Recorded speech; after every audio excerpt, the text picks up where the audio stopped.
Kṛiṣhṇa gunarnavasya vande guru Sri Charanarvindam.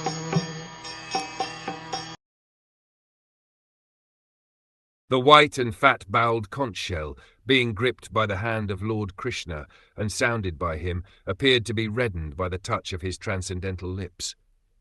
It seemed that a white swan was playing in the stems of red lotus flowers. The redness of the white conch shell, due to the lip touch of the Lord, is a symbol of spiritual significance. The Lord is all spirit, and matter is ignorance of this spiritual existence.